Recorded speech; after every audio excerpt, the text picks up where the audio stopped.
the surrounding countries, Jordan, Lebanon, Syria, Gaza, the West Bank. And Hasan is going to be sharing more about that. But a little bit about myself.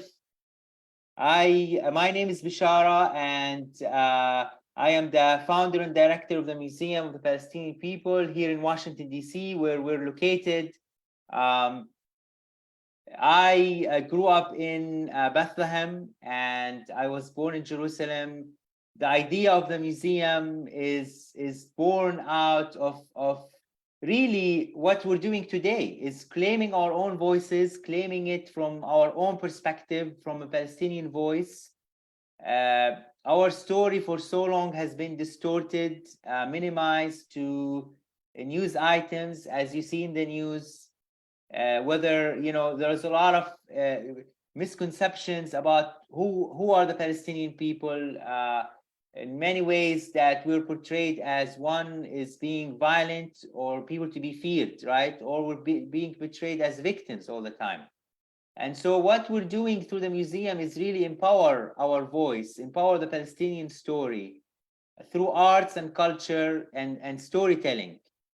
And claim our history that goes back to thousands of years, and also highlight the Palestinian American figures and people who have contributed so much to the United States.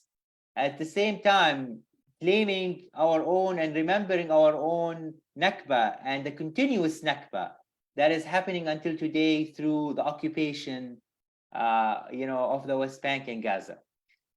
And so today, we have a very special guest.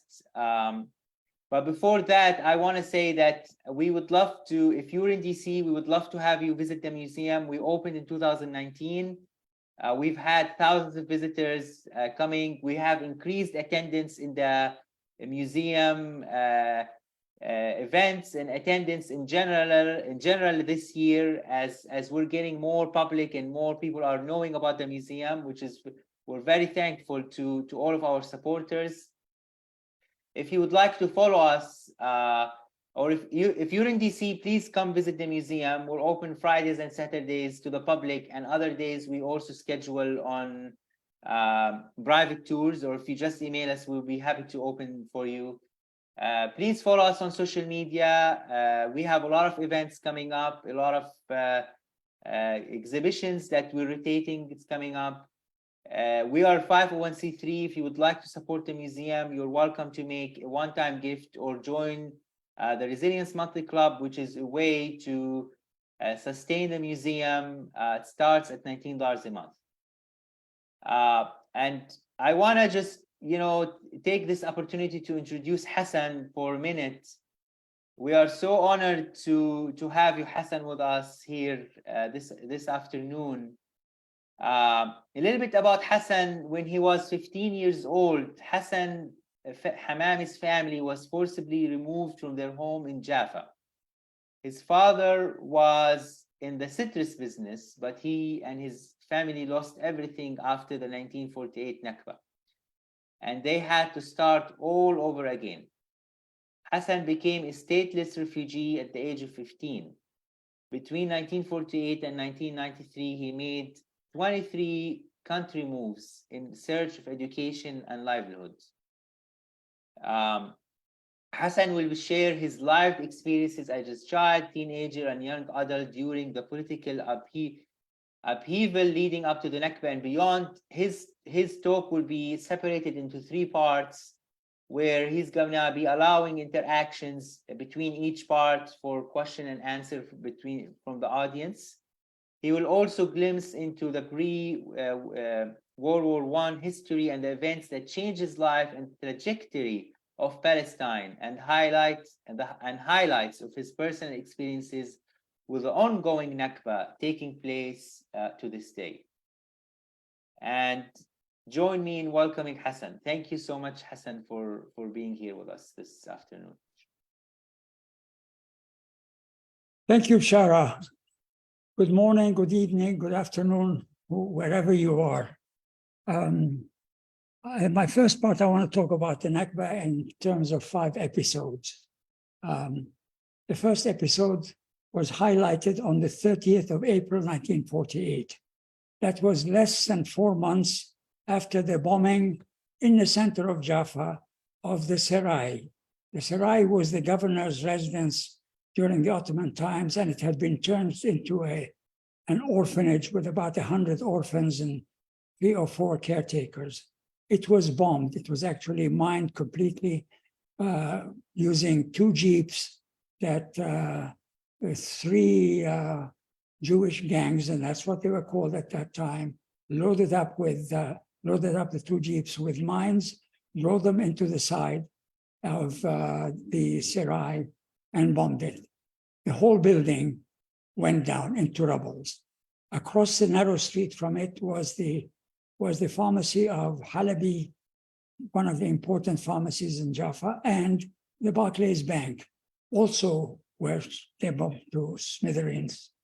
That I'm describing that because that was took place 4 months before we actually left Jaffa. But during those 4 months, in fact, even before, there were attacks by Jewish gangs against Palestinians and a few attacks against the British residents who were still there, the policemen as well as the officers and so on, to the tune of, on average, 2 to 3 per day they were. And it was only 3 weeks after Deir Yassin took place. Deir Yassin was a small village, about 2/3 of the way between Jaffa, Tel Aviv, and one side, and Jerusalem on the other side.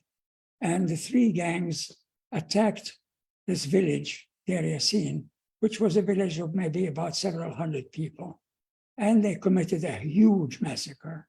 And our people at that time really, in many ways, made a mistake in that they put all of those pictures of people who were killed and houses which were bombed and so on in the papers. And they achieved what the Jewish gangs at that time, they weren't Israelis, there was no Israel yet. This was before Israel. They essentially put the fear of God into our hearts. They caused us to panic. My father decided, like most people at that time, we were in a city of approximately 100,000 people and neighboring villages of about 20,000 people. And the intent of Israel, of the Jewish groups at that time, was to evacuate all of them for 2 reasons. Number one is they wanted a state which is the home of the Jewish people, which meant no space for anybody who's not Jewish. But secondly, they were afraid that Jaffa, which had an old port, would be an access for Arab navies coming in or help from the outside to come in. Anyway, my father got tickets for us on a ship called the SS Argentina, which was due to take us from Jaffa to Beirut. But the captain of that ship decided it was too dangerous to be close to the port, so he anchored way outside. And it was a panic. My mother was afraid for all of us, but mostly afraid also for my 3 teenage sisters who were older than me, Fatima, Faiza, and Nahida, because essentially there were reports that were hushed up, but there were reports, people were scared, that beside the massacres that the Jews had done at that time, that the Jewish gangs had done, they'd also raped some women.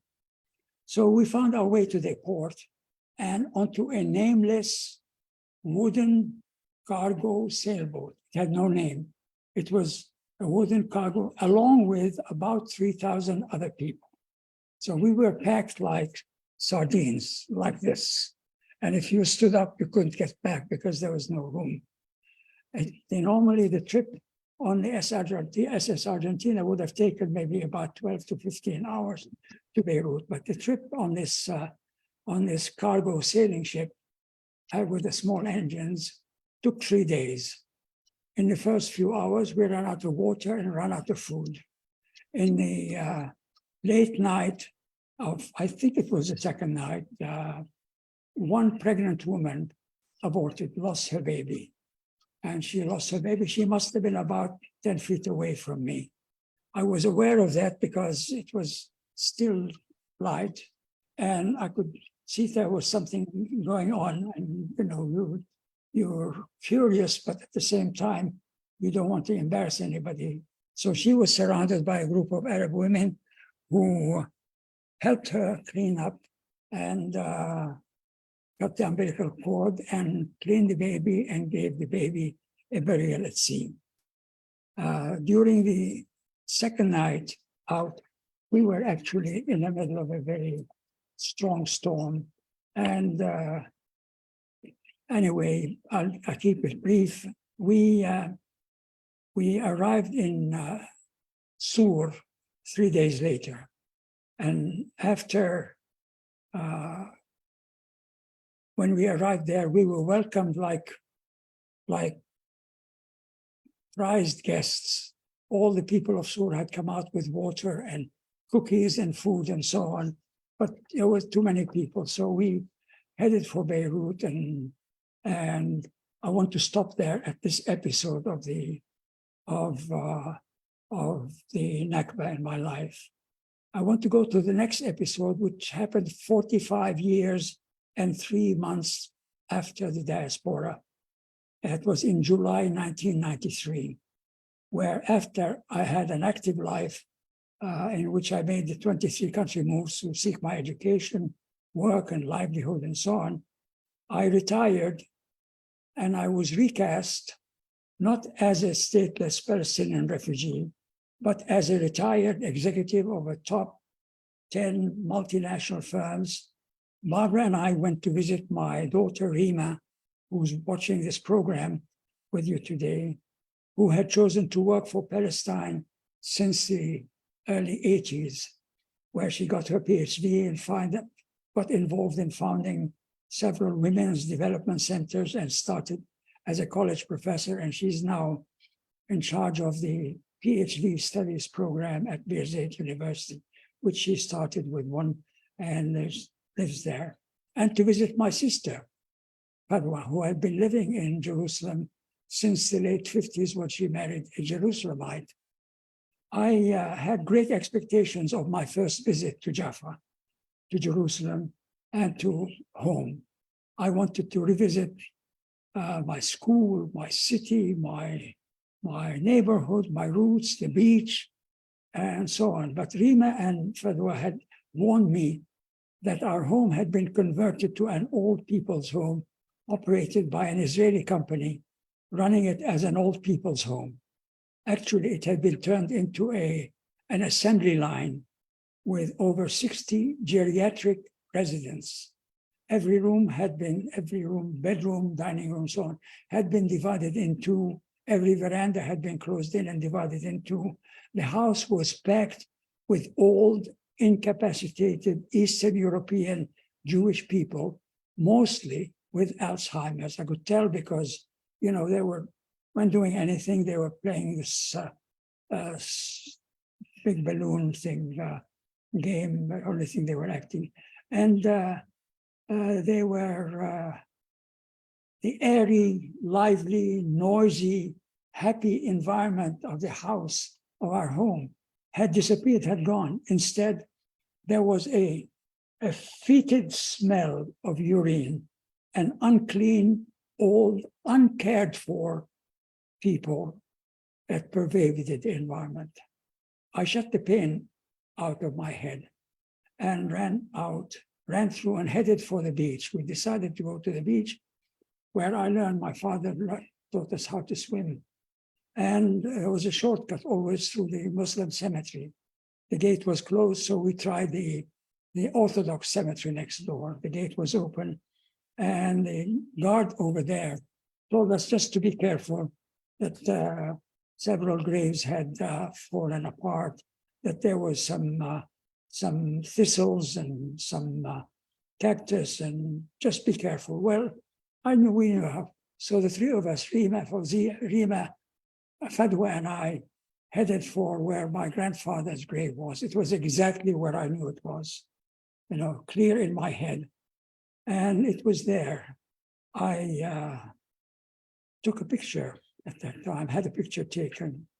And a picture was published this morning by Jewish Currents, actually. the grave had been vandalized, but it had been repaired and a partial wall built around it. But my grandmother's grave, which was next to it, hadn't lasted very long. Anyway, I read the Al-Fatiha, the first chapter of the Quran, looking in the sky and with my eyes closed. And as I looked over my shoulder, I could see this green, huge building that looked like a bomb shelter. Green, huge, closed up, no windows building. It was the Paris Peace Center. Think of it. It was built where there used to be a clinic for communicable diseases, but they also took part of the Muslim cemetery to build the Peace Center. Well, you know, what struck me was, why would they build a peace center that looks like a bomb shelter, no windows, and so forbidding? So I kind of put that out of my mind, and we headed back. On the way out, we saw a number of graves, new graves, that had new headstones. The headstones had brand new, shiny, golden writing in Cyrillic, in the Russian language, on them. And I'm being curious. I want to know what they are. So I can't read Cyrillic. I can't read Russian. So I asked the guardian, who was a Palestinian old gentleman, what is this? And he said, you know, I'll see if I can put his words in Arabic, but I'll give you the translation. I said, what is all of this? The gateman looked at me and he said, Russians, all of them, Russians. They came to Israel as Jews, but when they died, they chose to die as Russian Orthodox. A short pain really hit my heart right here. Several 100,000 Russian people had the right to move to my country and live as first-class citizens. They claimed they were Jewish, while many were not.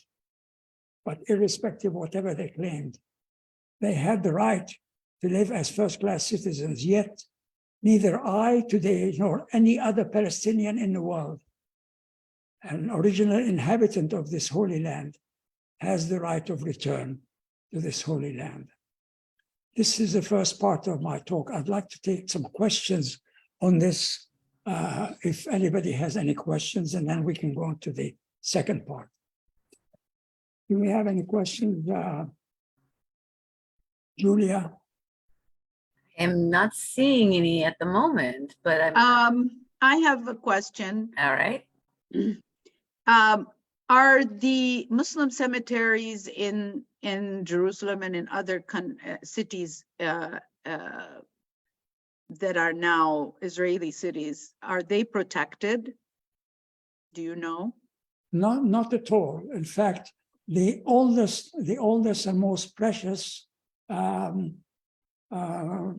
graveyards, the oldest cemeteries, the Mamilla cemetery outside the old city of Jerusalem, has been gradually taken over, bulldozed gradually, and then essentially they built like a park or something around it, and other parts of it they were taken, and they've built new gravestones, graves halfway between the old city and the Mount of Olives in Jerusalem. You can see them from the Mount of Olives, of people who never set foot in Israel, but they've shown their presence.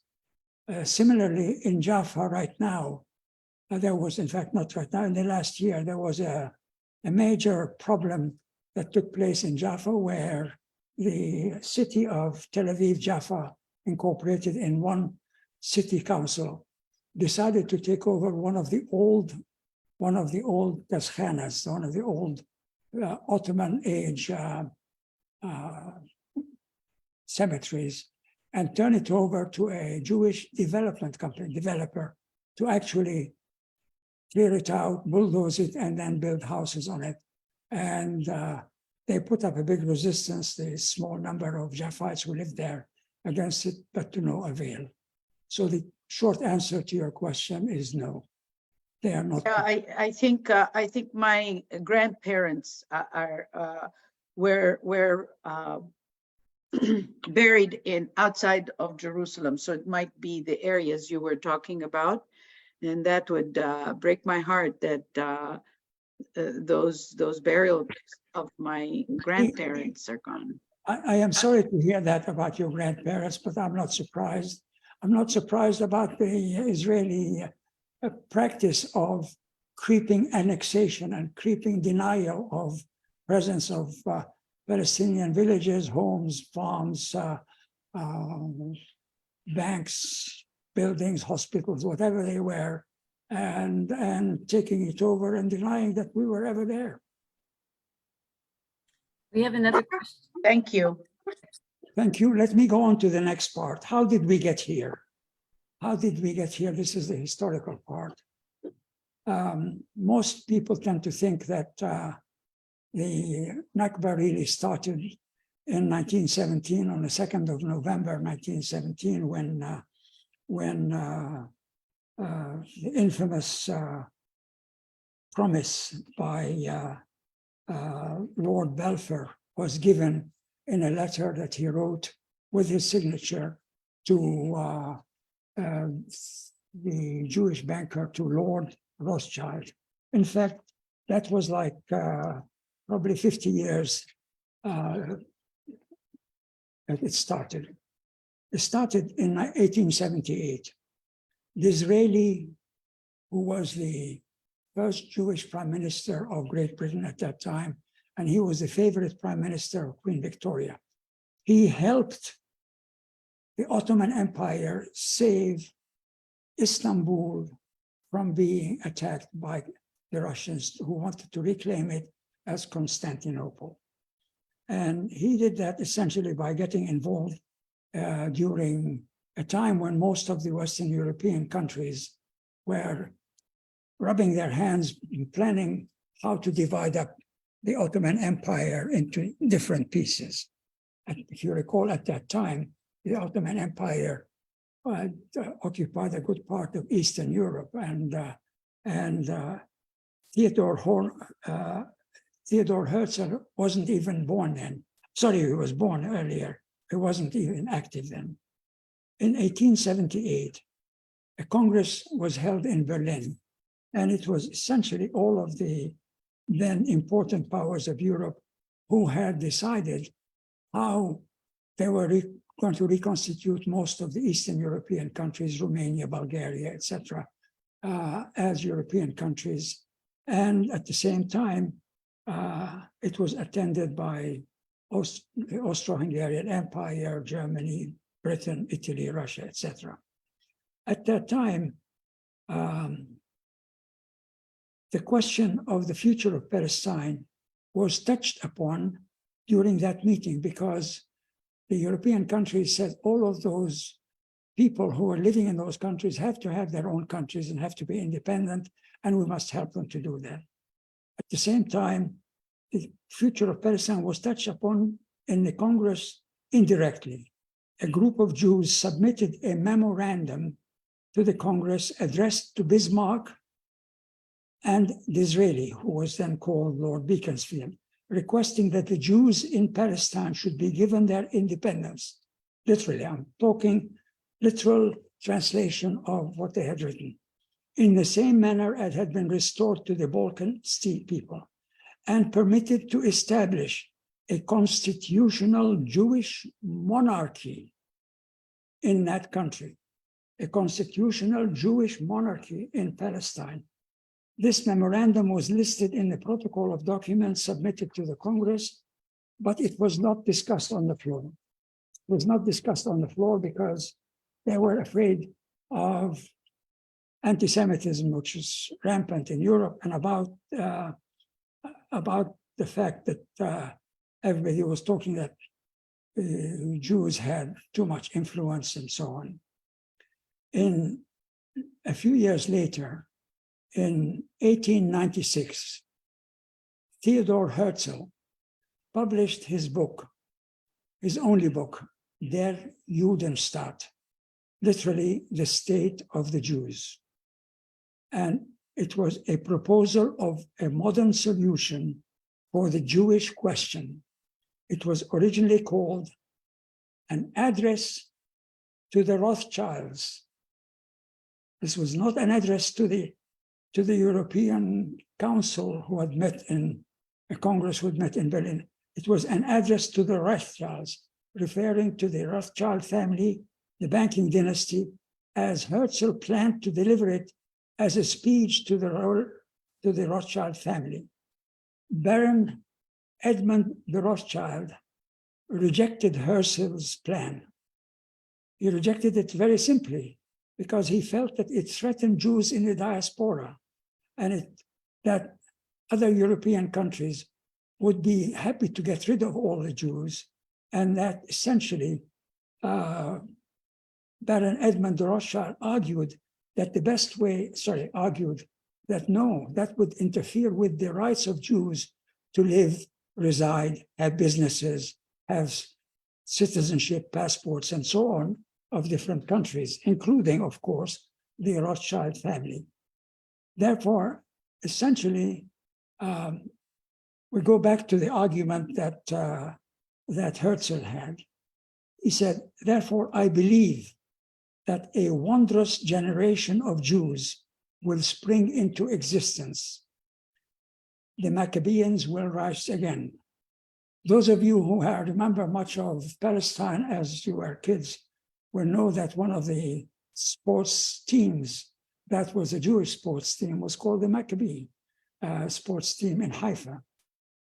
And Herzl said, let me repeat once more my opening words. The Jews who wish for a state will have it. We shall live at last, as free men on our soil and die peacefully in our own homes.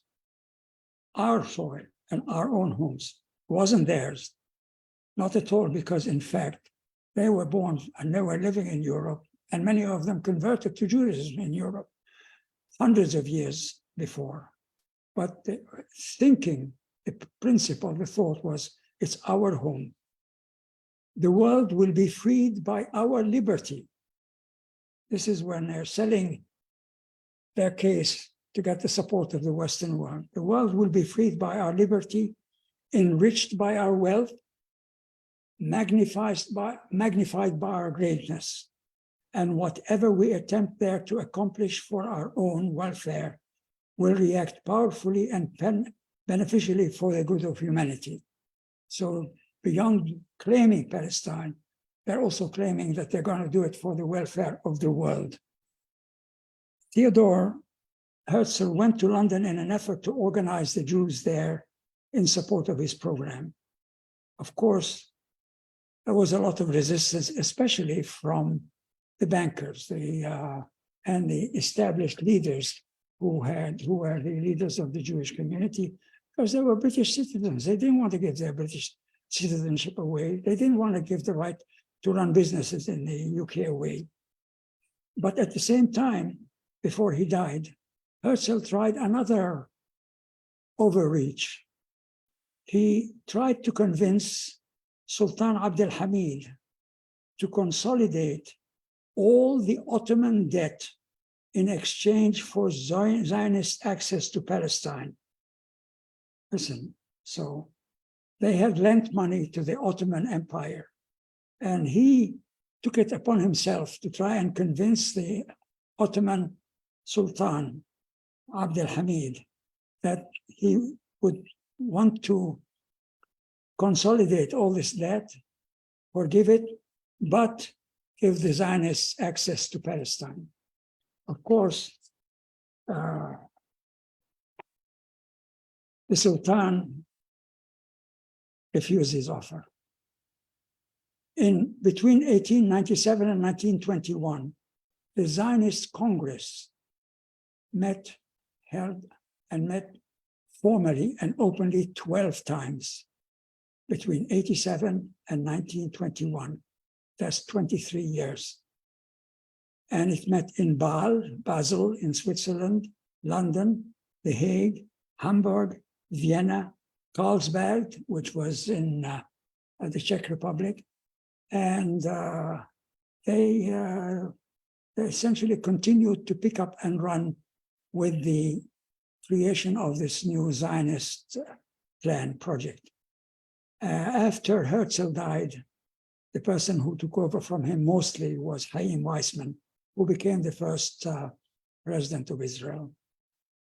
At that time, the protocols of the Elders of Zion, a very questionable thing, were printed in Russia in abbreviated form in 1903 and in a newspaper called Znamya, which meant the banner. And subsequently in 1905, an addendum to a religious tract by Serge Nilus, a Tsarist civil servant.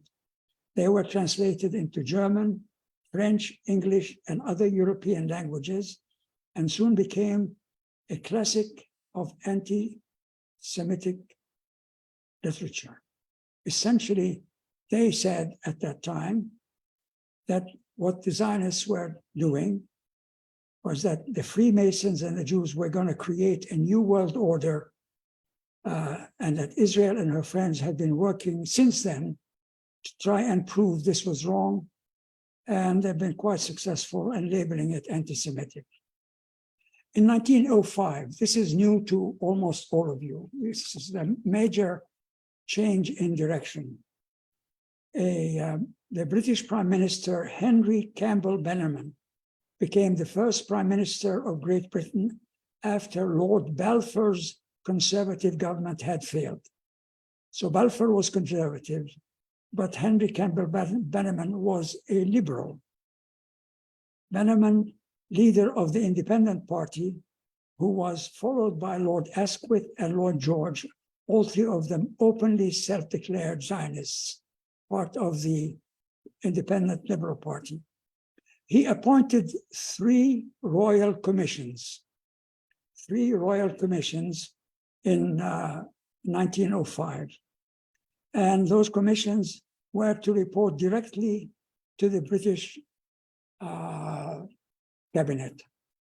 And they were commissioned with one commission deciding how to divide up and take up parts of the Ottoman Empire for Britain. Two, how to take possession of the newly discovered oil fields in northern Iraq and Iran for the benefit of Britain, for the use of the Royal Navy to protect and supply the British Empire, and convert the Royal Navy to the use of oil instead of coal. You can imagine how many hundreds of ships shoveling coal is quite inefficient and also costly, and requires a lot of people, whereas oil would have been quite a lot easier. And the third Royal Commission was to decide how to plant what the words they used, a foreign body, meaning a state, in the middle of the Arab countries to protect British interests, sow the seeds of discord between the Arab countries, and allow Great Britain to use its tricks of divide and rule on their new possessions in the Near East. So this is something that came out 1905, 12 years before the Balfour Declaration.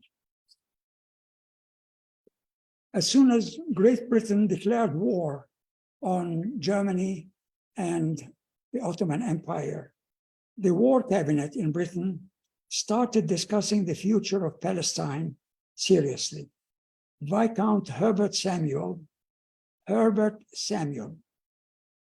listen to the name, Herbert Samuel, was a Viscount, was a member of one or two of the royal commissions that had been formed before. He was the first nominally practicing Jew to serve as a cabinet minister and to become the leader of a major political party in Britain, Herbert Samuel.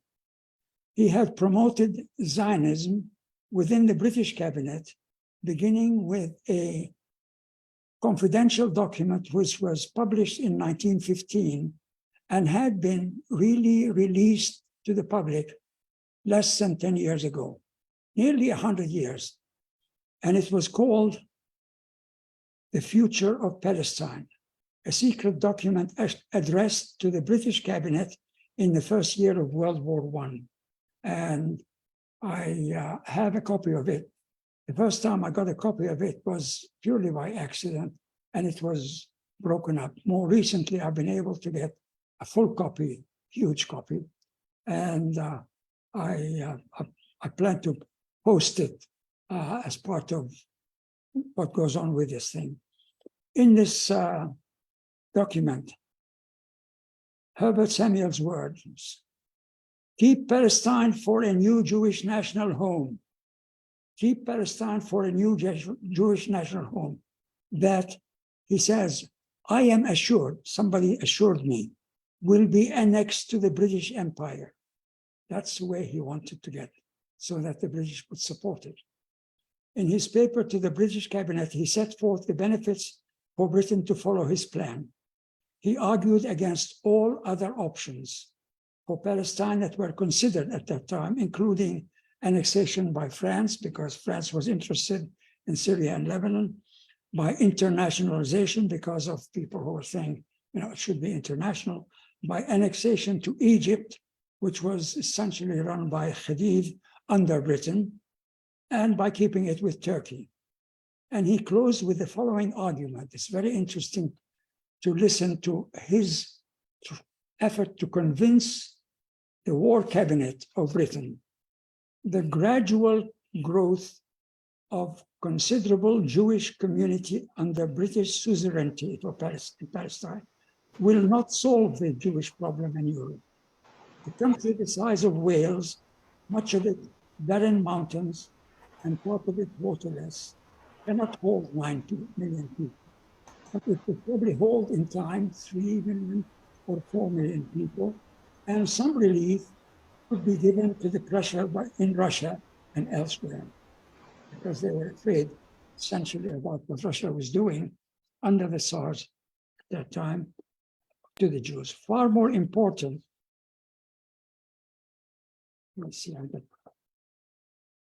be the effect upon the character of the larger part of the Jewish race, who must still remain intermingled with other peoples to be a strength or a weakness to the countries in which they live.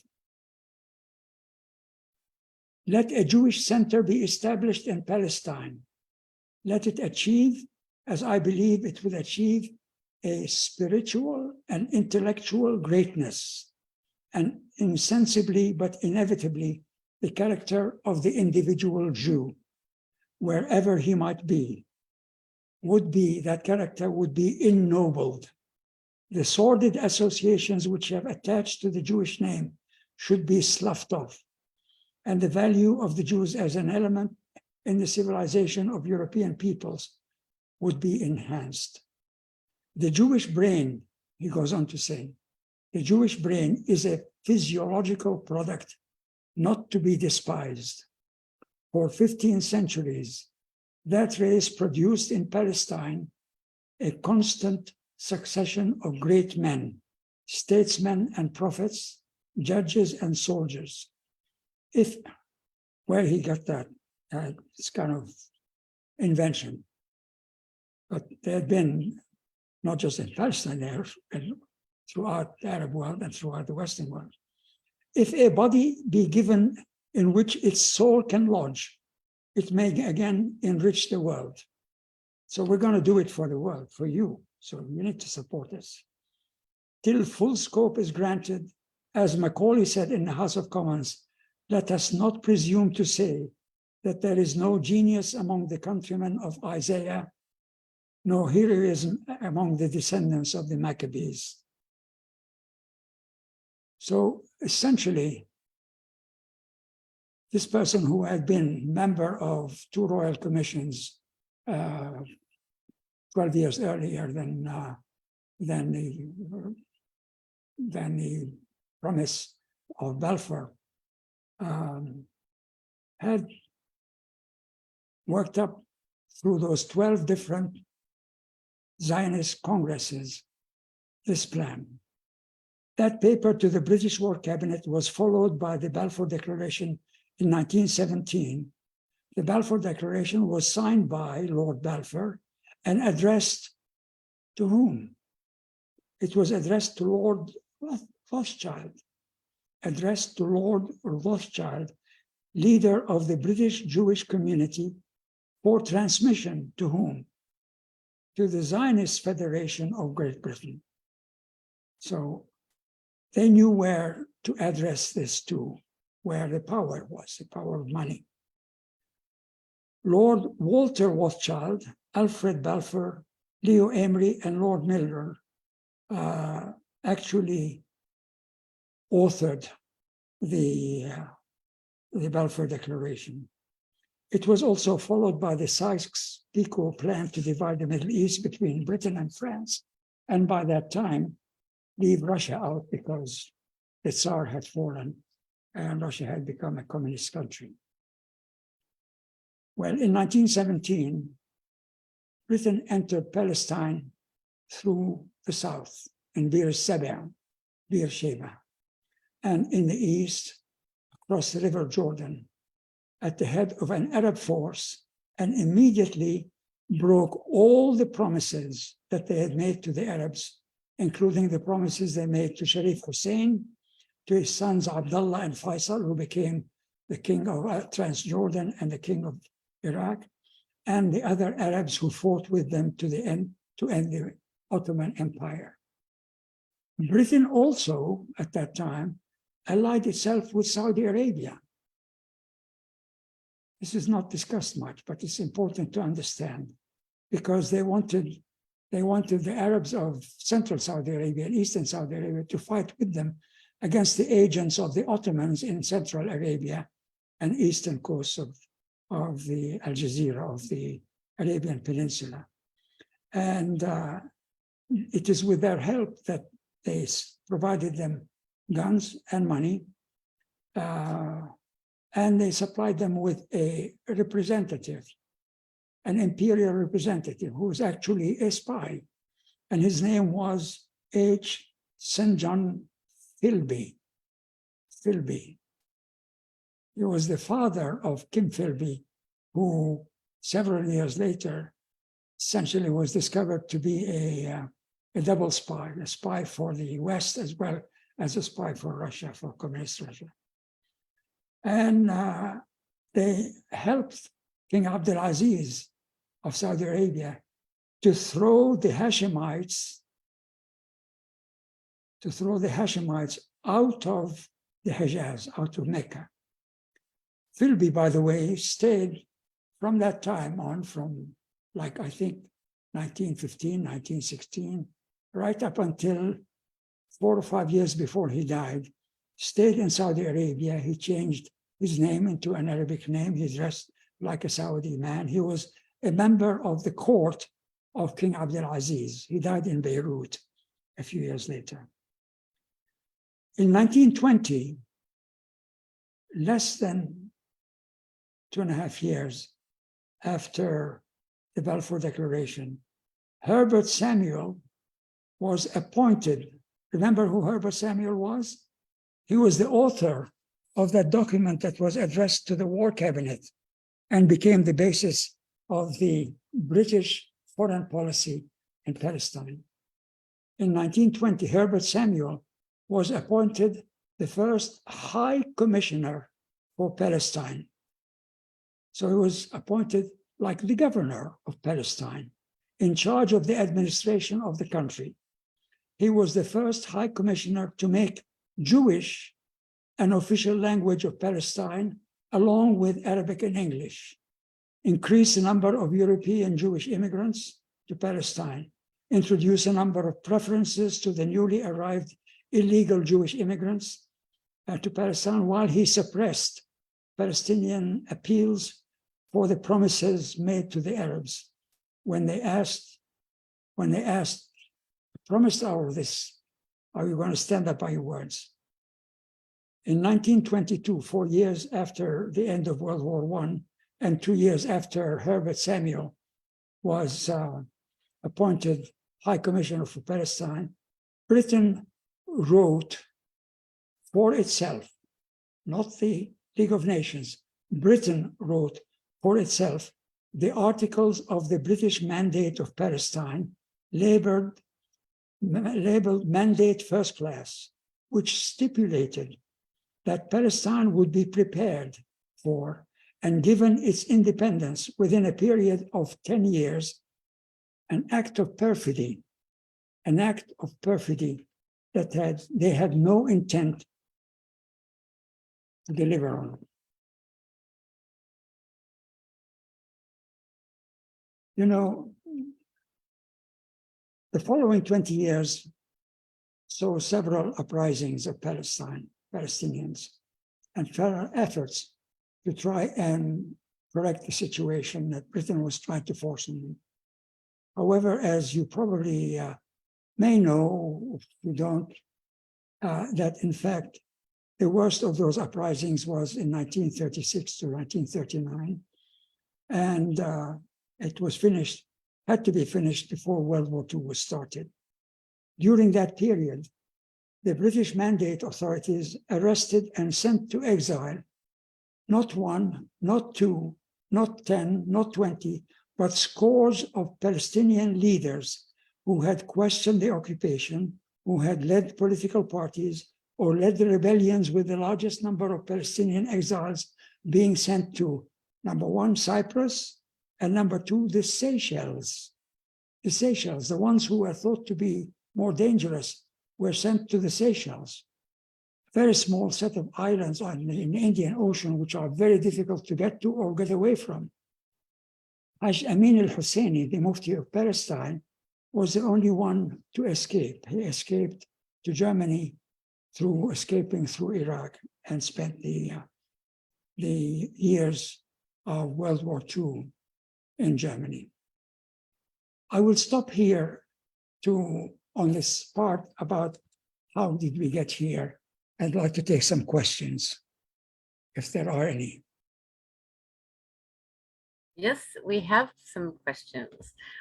First, the question is from Cleo Rogers, who asks, where can people get a link to the Viscount Herbert Samuel's document? I will be happy to turn all of my data to the Museum of the Palestinian People, so that when they publish not only what's been recorded in this Zoom session, that they have full copies of all of what I've just gone through. The important and interesting element was really not so much what Campbell Bannerman did, but how it was taken and became an act of British foreign policy that was submitted to and accepted by the war cabinet of Britain in World War I as the policy of Britain in Palestine. And you will get a full copy of that. And it's still, the copy actually shows it is confidential. It's a secret document belonging to the Foreign Office. Thank you very much for that. And we'll make sure that everybody who's part of this conversation today will receive, all that information too. We had another question from the session before. There was a question about in Lebanon, in Sur, when you were welcomed by the Argentines. Was it a local effort, or was it a country effort? When you fled from Jaffa? When we were welcomed in Lebanon? Yes. There was absolutely no single Lebanese who did not welcome the Palestinians. Lebanese Maronites, who were allies of the fascists in World War II, welcomed the Palestinians because they saw among the Palestinians that there were Roman Catholics, and there were some who were actually Maronites, Eastern Catholic. And there were hardly any political division among the people in Lebanon and within the government, other than what had been left by the French government as the part of the French constitutional division between the different sects in Lebanon that decided, as France wanted it to be, the president of Lebanon being always a Christian Maronite, Eastern Catholic, the prime minister a Sunni Muslim, the speaker of the House a Druze, and the defense minister being a Druze, the other being a Shia. And that was really the crazy thing about it, is it was so obvious a tool for divide and rule.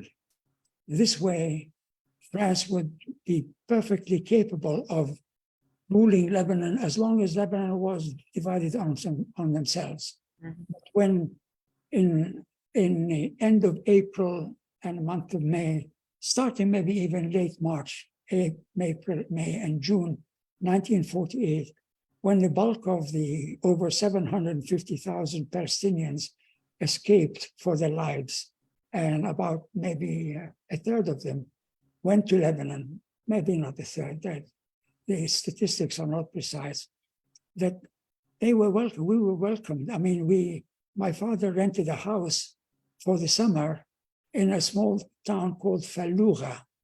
Fallugha was a Christian Maronite, but we were a Muslim family. But we didn't go around with saying we're a Muslim, and they didn't go around saying we are. So people live together.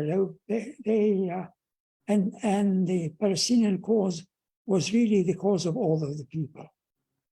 Now, the governments were essentially quite weak because they still were under the thumb of Britain, like Germany, like Egypt and Jordan, and Iraq, France, like Syria and Lebanon. And so the governments were unable to do much without the agreement of the power behind them, on top of them.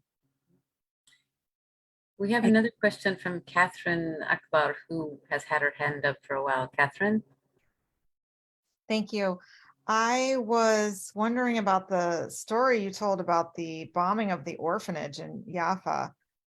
Were all the orphans and their caretakers killed, or were they evacuated first? Well, it was bombed, I think, about 4 or 5 o'clock in the morning. So they were asleep, and the limited amount of data it showed that 3 of their caregivers, 3 or 4 of their caregivers were also killed, all of them, and buried under the rubble.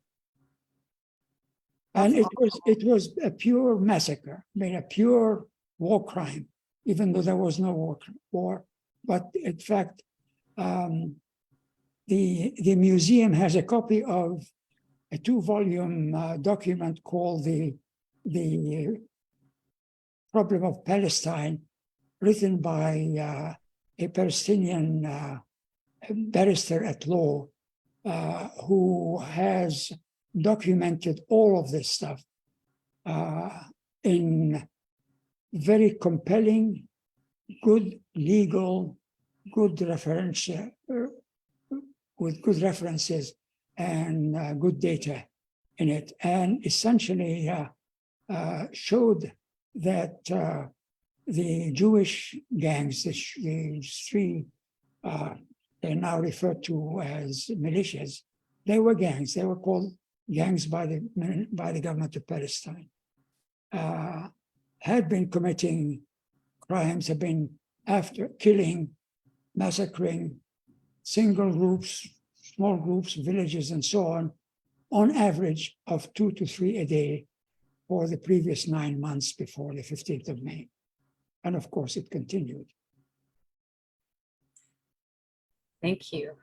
I think that's it for the questions now, but probably like myself, everybody has a lot of questions, but we're still absorbing information. So please continue, Hasan. Thank you. If there are no further questions, I'll go on to the third part, which is how I can move on and share with you the fact that in my life, the Nakba has impacted my life almost continuously since the beginning of 1948. And I went down and documented those, and there are 34 different instances. I'm not going to go through 34 different because they will go through, but you will see them one day when my notes are shown. The first one was when in 1948, when Muhammad Mughrabi, a fellow student of mine who had been at the school as I was, 1 year older than me, studied first aid and became part of the student group from the three schools, the Frere School, the Orthodox School, and Al-Amiriya School, who organized a group of students to learn first aid, firstly theoretical and then practical, and to serve as first aid attendants in the parts of Jaffa, near the borders with Tel Aviv or near the borders with Bat Yam and with other colonies.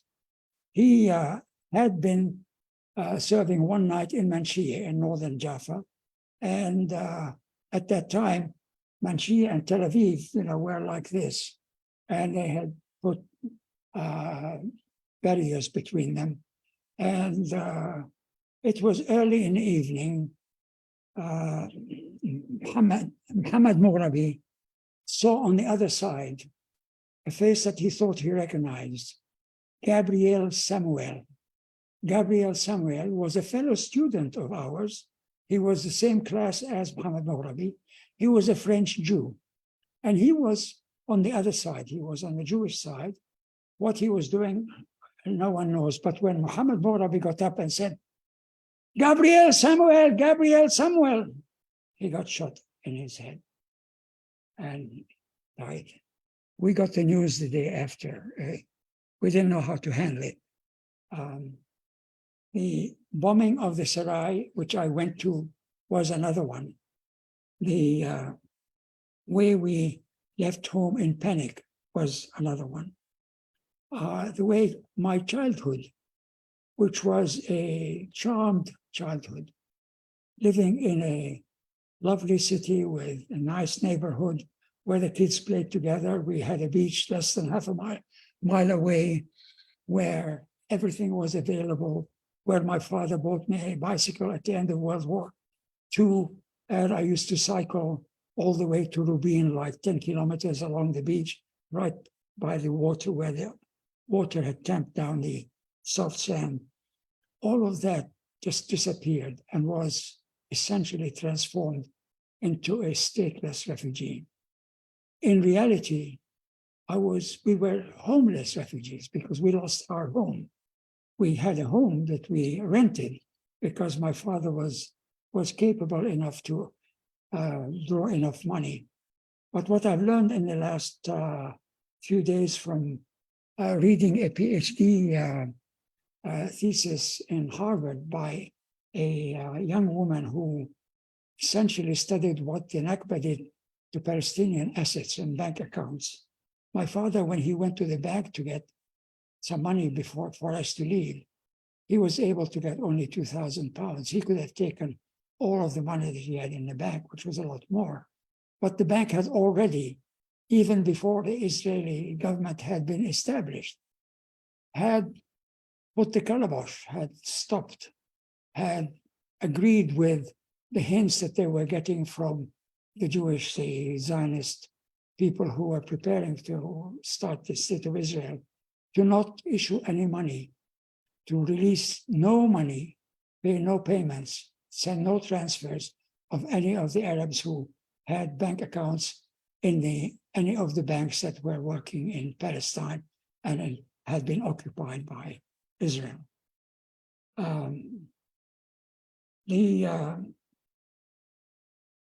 The thing that comes over and over again are what's happening right now.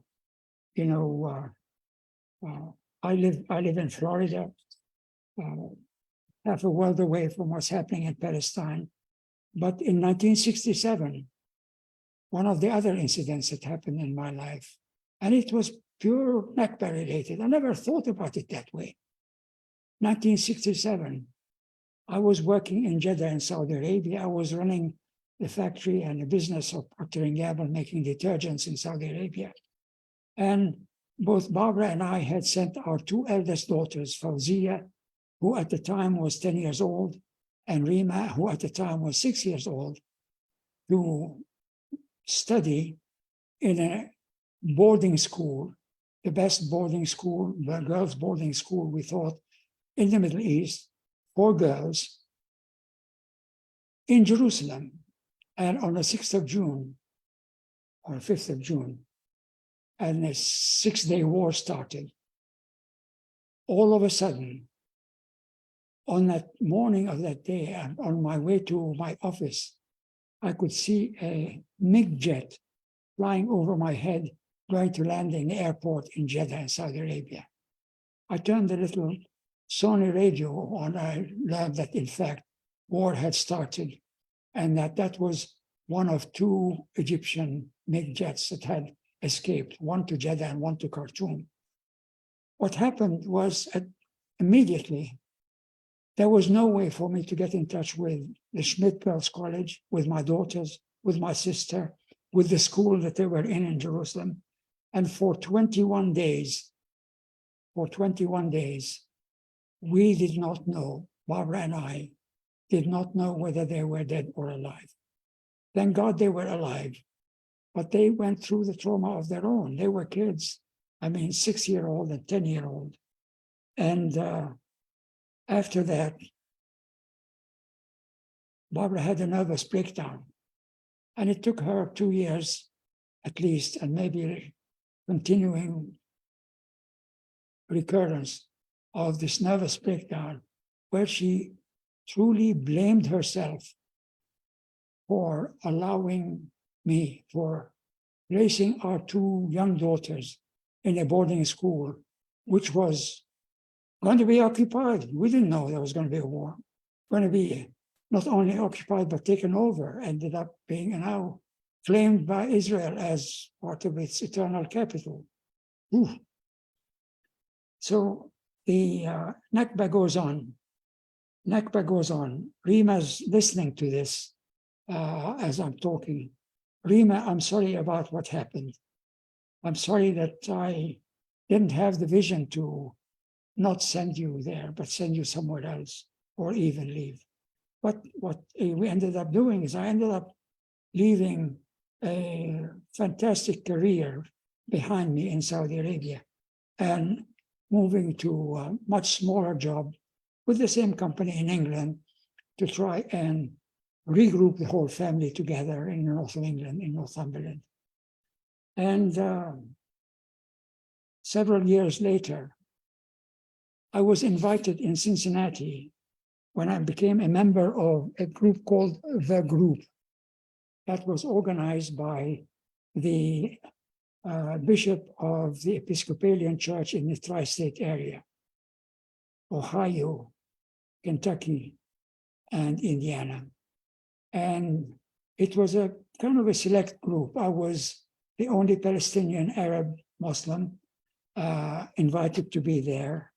The members of that group included the CEOs of large insurance companies, federal district judges of the US government, bank managers, one president of one of the 3 universities of Cincinnati, and so on. I was invited to give a talk at Mr. and Mrs. Lazarus. Mrs. Lazarus was a member of a very wealthy Jewish liberal family who invited me to speak in their house in Cincinnati to a group of Jews as well as Christians, being a member of the group. And I went in there. And the first 2 rows of seats in that big house had something like maybe 15 young Jewish rabbis. All of them, I found out, were conservative, all of them ultra-Orthodox, even though they were in Cincinnati. And while I was being introduced, they all started shouting, "You can't shut him down. You can't let him talk. You can't, this is a PLO. They were trying to deny me the right to speak to them freely as a Palestinian, and at that time, as an American citizen. And the interesting thing about it was that Mrs. Lazarus's granddaughter, who was probably, I guess, about 18 years old, had been standing in the back of this big hall in their house. And she shouted at them, "Shame on you. Shame on you. You're doing the same thing that was done to your grandparents in Nazi Germany and all of the other stuff." So in fact, even when I had become a US citizen, I was a member of a select committee in Cincinnati called The Group. I was denied the right to speak freely. Well, I didn't accept the denial, of course, because as long as my heart beats, my brain thinks, and my spirit goes on, I shall go on. I shall go on, and justice one day will come out from behind the door, and Palestine will be free. Palestine will be free like she has been free before. Palestine was invaded by the Pharaohs, the Greeks, the Romans, the Persians, the Mongols even, and then the Byzantines, then the Ottomans. And even though the Ottomans were Muslim, I mean, they were invaders. They set our clock back by 400 years. Then the British, now the Israelis. Every one of them ended up leaving. And everyone who is there unjustly and who tries to rule by putting his foot on the neck of the people who want freedom will ultimately leave. Justice will be ours. Thank you. I'll take questions to this one. Thank you so much. It's an amazing story all the way around, and yours echoes so many. And we're happy that you shared it with us today. Do people have questions for Ustaz Hammami before we leave today? Thank you very much. I assume this is Julia. Yes, it is, Julia. Sorry. Hasbi wallah. Are there any questions? I'll be happy to take them. Yes, there's one question here about was the group conversation in 1967 as well? Yes. Yes, after the 1967 war. Can you repeat the question? The question is, was the group conversation in 1967 as well? My work with the group was at a later date. 1967, I was living and working in Saudi Arabia. And I had a kind of for a young man, the youngest country business manager and manufacturing manager in the world of Procter & Gamble, which at that time operated in 80 different countries. But there were no good schools for girls. So because the first year we were in Jeddah, we sent Fawzia to school, to local school, and she wasn't learning anything. I mean, it was very conservative. They were teaching nothing but the Quran verbatim, and there was nothing, and I could not conceive of being the parent and responsible parent of my daughters who would not have the full education that they're capable of achieving. So we put them in this boarding school, Schmidt Girls College, outside of Bab el-Zahra, I think. And it's still there, the school is still there. And they were in the basement of that school for, I think, about 18 days. And it was a difficult time, difficult for them, really difficult for Barbara, for my wife, because a mother cannot conceive of losing her two eldest daughters. in a boarding school in another country that she was responsible for, or she decided to send them to because it was a good school. So I mean, your story is still ongoing. Thank God for that. What one question we have here is, given all of your history and what you've told us today, what is the source of your resilience and hope? The world is full of knowledge if only we have the time and the ability and the interest to go after it. I am,